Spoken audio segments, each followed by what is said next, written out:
Welcome to all you Leos. Welcome for the last horoscope for 2014, for December. For a Leo rising sign or a sun sign in Leo or some other personal planets in Leo. What is going on in December? Well, there's a couple things going on with Jupiter, with Saturn and with the Pluto-Uranus square. So let's start with Jupiter in your sign. Which helps you, even if you have a rough time, which helps you to expand and to find more meaning in who you really are and to express yourself in hopefully even a more confident way than you were used to do. And now Jupiter is going backwards, retrograde. It seems to be backwards, but it's retrograde on the 9th.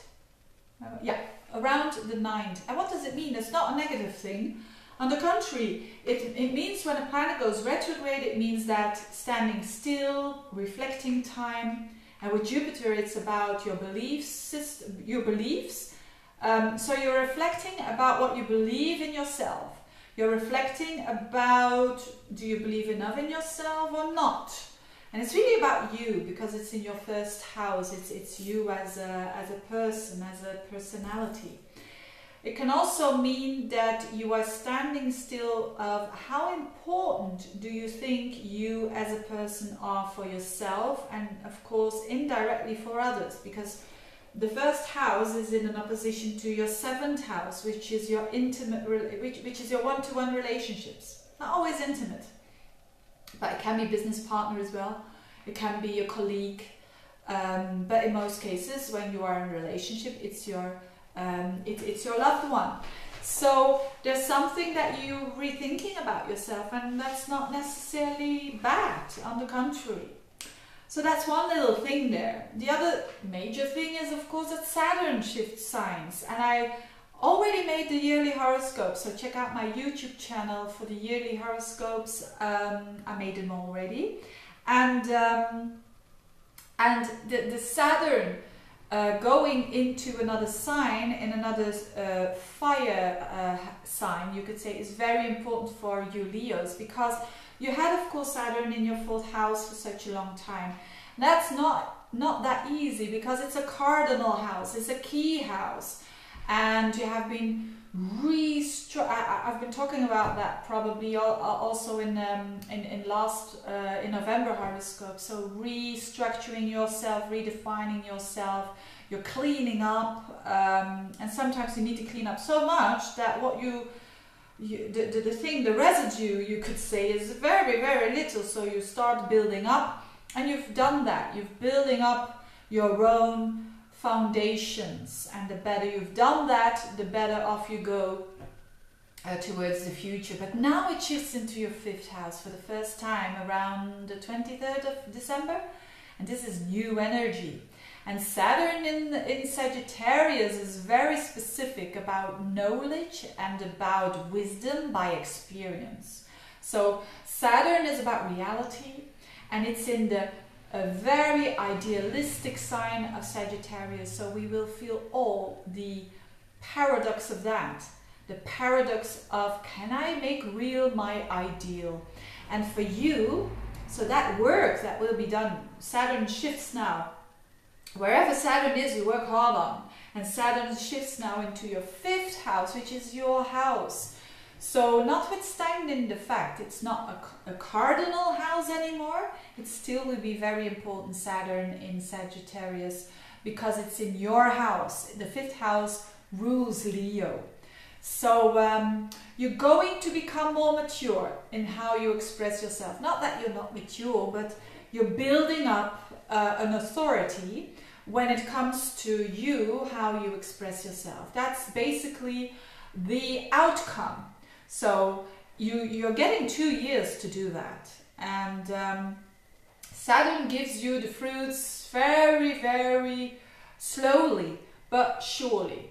So for you, it's going to be that process of maturing, of maybe a hobby coming into work, maybe You're going to make a living of what you... I've seen that quite often with Saturn there in the 5th house.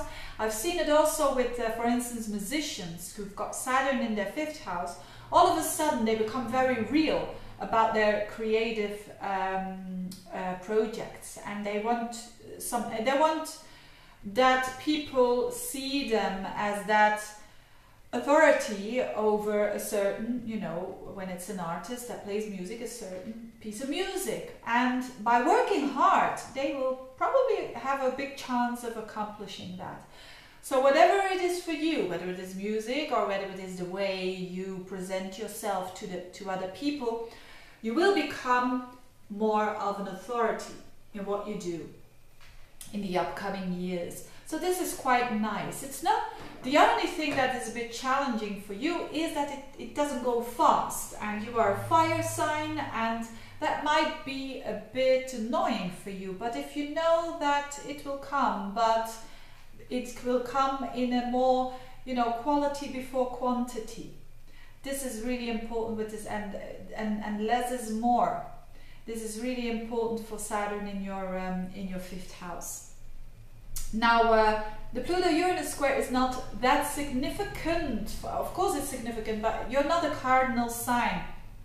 That means that you're not seeing the most challenging part of what the cardinal signs are experiencing. But there is an emphasis on your 6th house. There is an emphasis with Pluto there, with a fixed star being activated there, which is called Vega, and with 2 personal planets going over Pluto and over the fixed star Vega. And the planets are Venus and Mercury. These are nice planets. Venus, Mercury is about communication, it's about what you love, what you like, what you value, and that is coming towards Pluto and towards the star Vega. And what is the star Vega all about? Well, this is a double whammy, because the interpretation of the fixed star Vega is affinity with Venus and Mercury. So there's a team here of refined communication, refined thinking, if you like, refined way of value, refined, sophisticated, respectful, all these words that has to do with 6th house. And your 6th house is, for a lot of you, it's your work. It's your day-to-day work, what you do on a day-to-day basis, what you repeat in the things that you do at work, and it's also your health. So for a lot of you Leos, there will be something very powerful, especially around the last 2 weeks of the month, that has an impact on your health and on your work, and that will become very powerful because it's more suited to you. So maybe you're going to change jobs that is more suited to you. Or maybe you're going to change the way you do your day-to-day things in quite a radical way, but also in a way that you've been thinking of for quite a while. And you don't need to do it so radically, but it might seem a bit radical. And because it's turning around your habits, it's turning around what you do every day to day. Maybe also when it considers health, new information comes in. If you're struggling with your health, new information comes in to you. Are you actively searching for more information, considering things that are not okay with your health? And it's a good time for that to do so, to do your very intense research. But there's also a gentleness with it, and with the Venus there. So you can have some breakthroughs there, because that's what Pluto and Uranus wants us to do. It wants us to give us a little extra push and stimulus in order for us to break through what we were afraid of. So maybe it's now the time when you were afraid of changing jobs to do so and to start all over again. Or maybe it is now the time to listen to that extra little piece of information that's coming your way in order for you to improve your health, the things that you can do. So I think it's a good month for Leos. And thank you very much for watching. I wish you a very good month, and spread these videos around if you want to, because I want a little bit more, that's my wish, to have a bit more viewers. And you can help me with that. And I appreciate a lot your I have a lot of nice Leo support there, very much, and it goes very much to the heart. That's probably because I have my sun on the midheaven, which is a bit of a Leo trait as well. I get along very well with Leos, so I like them a lot, and mostly it's the other way around as well. But anyways, I wish you a good month, a very, very, very exciting month, and a very true month as well. And I see you back next year. Bye bye. Have a good December.